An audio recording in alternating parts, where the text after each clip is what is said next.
back to Iron Financial. This is the show where we help you forge a stronger portfolio by cutting through all the market weakness and noise. And today, oh man, today we're putting Microsoft's latest numbers under the Iron Financial microscope.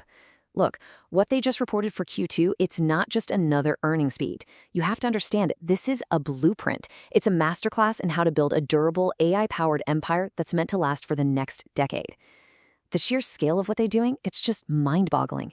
We're talking about a true financial fortress. But hold on, because there's always another side to the story.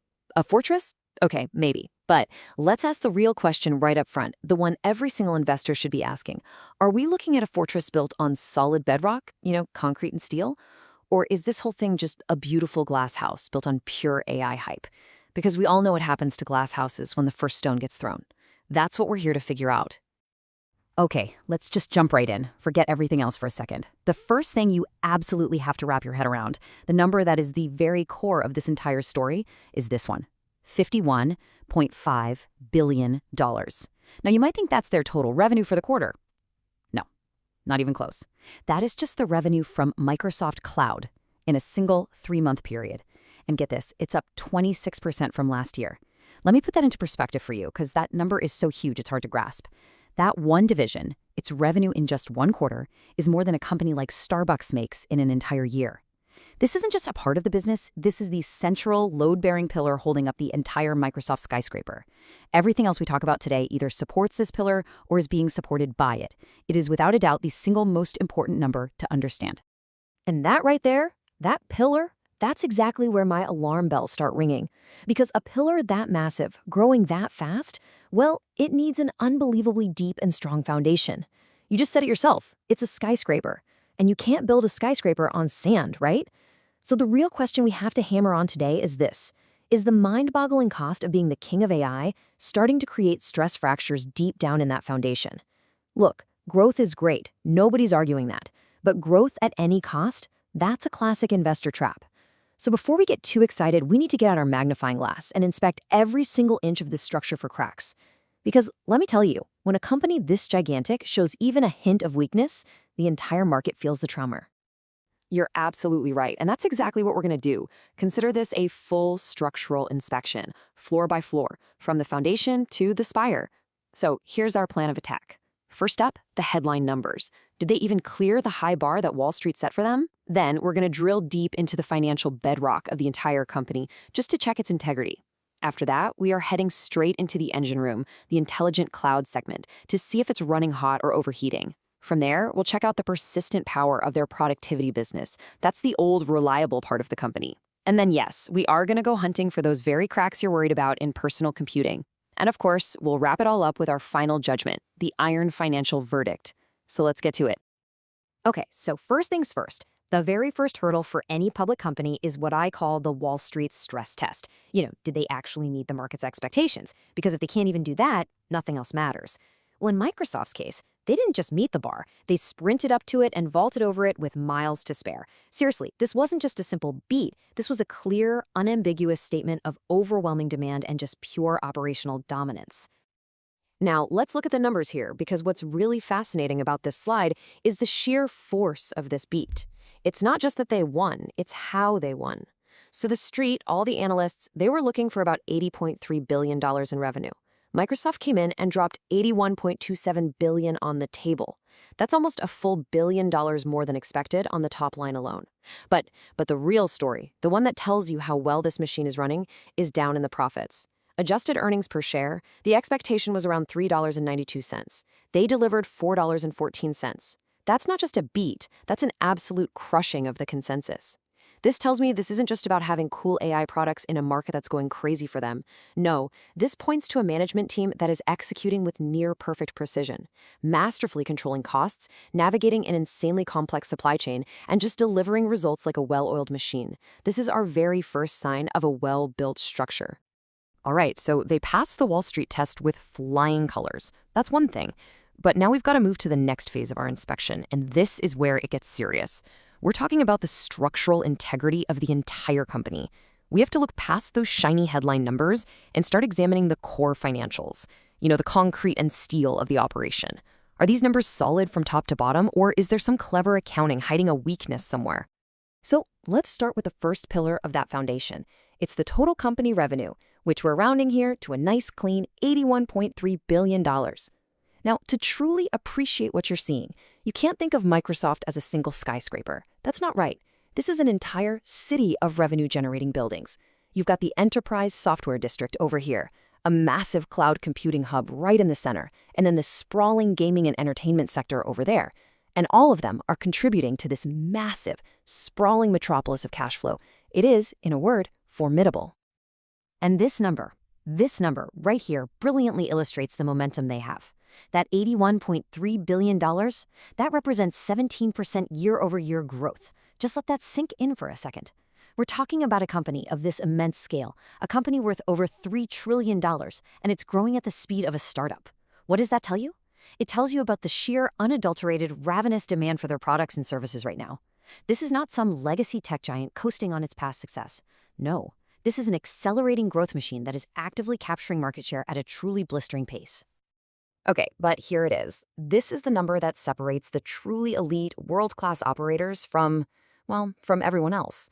Operating income, that's profit. It grew even faster than their revenue, up a staggering 21%. This right here is the proof in the pudding. This growth isn't just empty calories. It's not just growth for the sake of growth. It is profitable, high-margin growth. It shows a management team that isn't just chasing revenue at all costs. They are executing with brutal, almost surgical efficiency. They are translating that top-line strength directly into bottom-line profit. This, my friends, is the hallmark of a company with a deep, wide competitive moat and an iron-fisted grip on its operations. Whoa, hold on a second. Iron grip? Okay.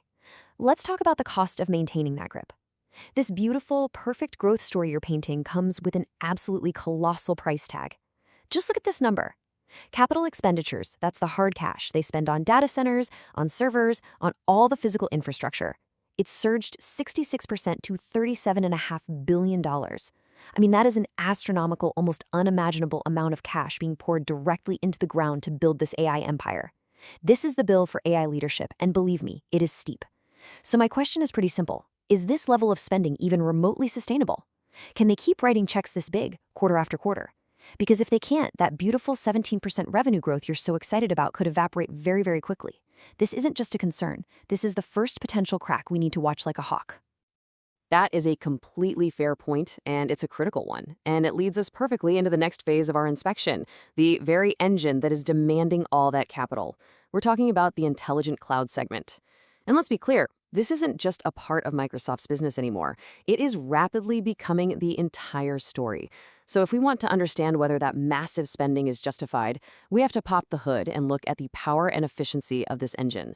The question is it generating enough horsepower to justify all the high-octane fuel it's consuming? Okay, let's look at the chart and see how this thing is built. Just 1 year ago, this segment brought in $25.5 billion in revenue. Pretty impressive. Now this quarter, it did almost $33 billion. That is a 29% year-over-year increase. This chart, this is the very definition of the phrase up and to the right. This is what investors dream of seeing. Just think about your own company, or even your own daily life. How many of the essential tasks you do every day now rely on some form of cloud service or an AI-powered tool? That massive global societal shift, that's the tidal wave that is lifting the ship, and this chart shows it has the force of a tsunami behind it. And now, if we actually open up the hood on that engine, we can see exactly where all that incredible power is coming from. Azure and the other cloud services, they grew by an absolutely mind-blowing 39%.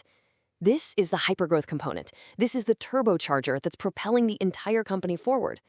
But I see you looking at that other number. The legacy server products business, the old on-premise stuff, it grew at a sluggish 2%. What we're witnessing here is the classic innovator's dilemma playing out in real time. The new, high-tech, screaming fast engine is taking off, but it is actively cannibalizing the old, heavy iron part of the business. The real question for investors is, can Azure grow fast enough to more than offset that drag? And for right now, at least, the answer is a definitive, resounding yes.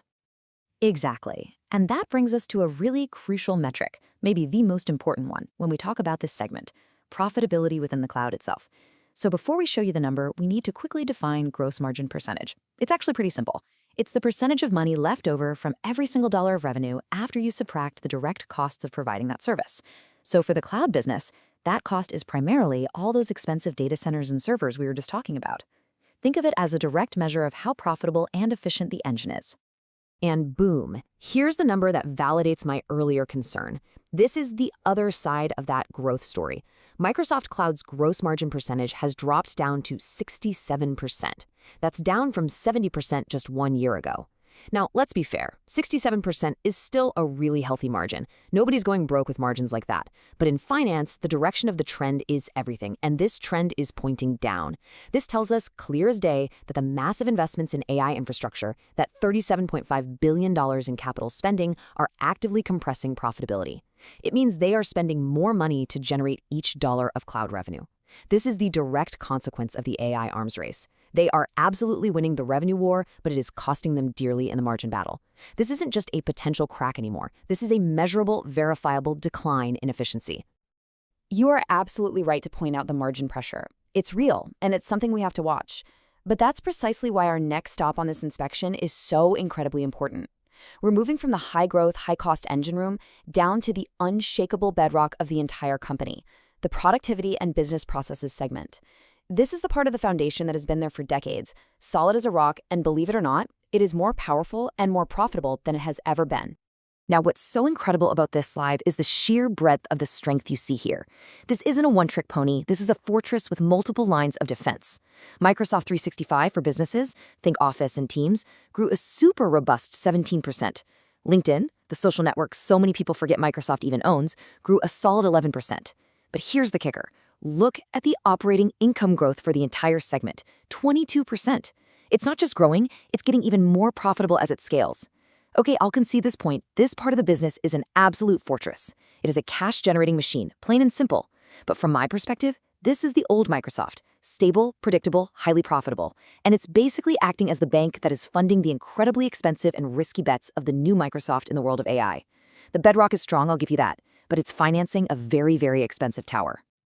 All right, so we've established we have a powerful cloud engine and a solid productivity foundation. Now it's my turn to take the lead because it's time to inspect the part of the building that is showing clear, undeniable signs of stress. Let's talk about the weak link in Microsoft's armor, the more personal computing segment. I mean, this slide really says it all, doesn't it? While the rest of the company is posting these incredible, powerful double-digit growth numbers, this entire segment actually shrank. Revenue declined by 3% year over year. Now, in a company-wide context of 17% growth, a 3% decline sticks out like a massive, rusted, sore thumb. This segment, which includes everything from Windows to Surface hardware to Xbox, is a significant drag on the company's overall performance. You can't ignore it. It's the one part of the entire structure that is actively pulling the whole thing down. And when we drill down into this segment, it's really a tale of two completely different businesses. On one side, you have the gaming division, and it is in some serious trouble.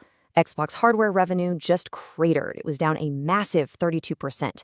Now, if you follow the gaming industry, this isn't a huge shock. We're in the middle of a console cycle. The competition from Sony is absolutely fierce. And let's face it, consumer spending on big-ticket entertainment items is tightening up. It's a perfect storm of bad news. But you are right to point out it's not all bad news over here. The search and news advertising business, which is primarily Bing, showed some surprising resilience. It actually grew 10%. So that's a positive offset, for sure. But the dramatic, catastrophic decline in gaming is just too large to ignore. It is a significant, visible crack in this part of the foundation. Okay, let's bring this all home. We have now inspected the entire structure from top to bottom. We've seen the powerhouse intelligent cloud engine growing at a blistering pace but dealing with some compressing margins. We've examined the rock-solid productivity foundation, which is an absolute fortress of profitability. And we've identified the clear cracks in the personal computing wing, especially in the gaming division. So now it is time to weigh all the evidence and deliver our final verdict. Is Microsoft's stock an incredible opportunity built on an iron foundation, or is it a cleverly disguised trap for unwary investors? Before I deliver my final verdict, there is one last absolutely crucial piece of data we need to consider. And I would argue it is the single most important forward-looking indicator the company provides. It's a metric called remaining performance obligation, or RPO. Now, the simplest way to think about it is this. Imagine a master builder who has legally binding contracts already signed for the next 10 skyscrapers they're going to build. The concrete hasn't even been poured yet, but the deals are signed and the checks are guaranteed. They know with certainty that the work, and more importantly, the revenue, is coming. And This number is the ultimate proof of a solid, durable, long-term foundation. Microsoft's commercial RPO now stands at a jaw-dropping $625 billion. Let me say that again. More than $500 billion in future revenue is already locked in and contracted. And what's even more staggering is that that number is up 110% from just 1 year ago.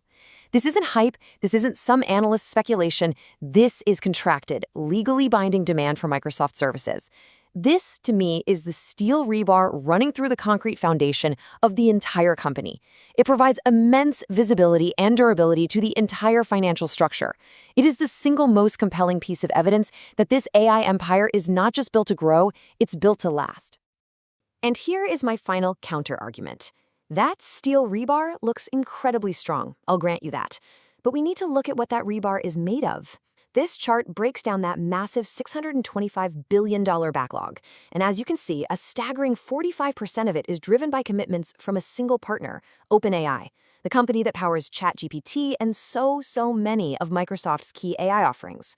So, is this a strategic masterstroke, locking in the world's most important AI company as a long-term partner for decades to come? Or is it a massive concentration risk, tying nearly half of the future growth of the entire Microsoft cloud to the fate of a single, albeit incredibly critical relationship? You see ironclad proof, I see a potential fault line running right through the center of the foundation. So here it is, our iron financial verdict. Microsoft has undeniably, unequivocally forged an AI behemoth. The growth in the cloud is nothing short of spectacular, the productivity business is an absolute fortress, and that backlog of future revenue is simply immense. The foundation appears incredibly strong, but with the best materials that money can possibly buy. But the weight of market expectations, the pressure to keep delivering these kinds of numbers, is a very heavy burden to bear. The structure looks solid today, there is absolutely no question about that. The building is magnificent, no doubt, but that fault line is real. A single earthquake could bring the whole thing down. And that earthquake has a name, OpenAI. That is the risk investors have to watch. Thanks for joining us on Iron Financial.